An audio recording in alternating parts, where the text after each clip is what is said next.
اوكي، تقول ان زوجها في المغرب ومو قادر يعني يرجع بسبب الظروف اللي حاصلة، وتكلمي انه حسب ما هي تقول انه المغربيات ياخذون رجالنا.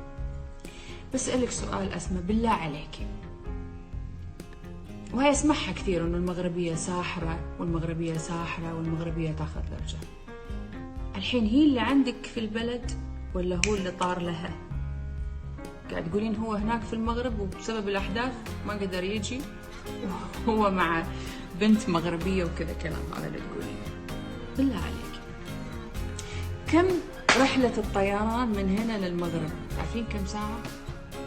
9 ساعات من الخليج للمغرب. يعني هو ركب، أخذ تكت، هد البيت، هد هلا، وأخذ تكت وركب طيارة، طار 9 ساعات وراح لهناك، وتقولين في واحدة أخذته؟ حبيبتي قولي رايح. 2. هاي الناس اللي تتكلم انه هاي المغربية سحرتها مغربية، انتوا تعرفون ليش المغربيات في شنو يسحرون؟ حبايبي خلوني في مرة واحدة اتكلم في هالموضوع بصراحة، كويس انه يعني جه السؤال. مغربيات يا ماما يسحرون بجمالهم. المغربية تسحر تكون ملكة جمال ومستحيل ما تعرف تطبخ. تسألينها تسوي لك سفرة من هنا لهناك. هو رجال بالاخر وش يحب؟ يحب مرة جميلة، يحب مرة تعرف تطبخ. قلت لكم شوفوا خطورة هذا اللي اسولف عنه وهاجموني ان المرأة تكون طباخة شاطرة وانها تهتم في بيتها وفي ضبطها. خطورة الريحة على مخ الانسان والرجل بالذات حق طبخ المرأة، تمام؟ ولا يوجد مغربية ما تعرف تطبخ. لو كانت مين، يعني انا في مرة عزمتني فاطمة الزهراء والي مراكش، مدينة مراكش. تعرفوا شو يعني والي مراكش؟ يعني زي عمدة نيويورك، عمدة لندن. مراكش من أهم المدن في المغرب.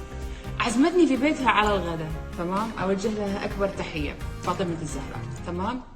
أقسم بالله والي والي مراكش، ومن أعيان البلد ومن أغنياء البلد، تبارك الرحمن.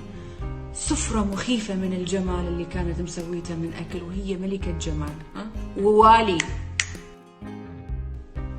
جدا. المغربية 24 ساعة نايمات المغربيات بالحمام المغربي. كل ما تروحين الحمام المغربي وعندهم خلطات، الماي الورد بالحنة بالزعفران بالمعرف وشو. فالمغربيات إذا تبون سحرهم الأكل، يطبخون شاطرين جدا جدا جدا جدا جدا جدا، فظيعين في الأكل وأكلهم يجنن. تبون النظافة، إذا في شيء اسمه حمام مغربي، في شيء اسمه حمامات وسكراب ومساجات وأويل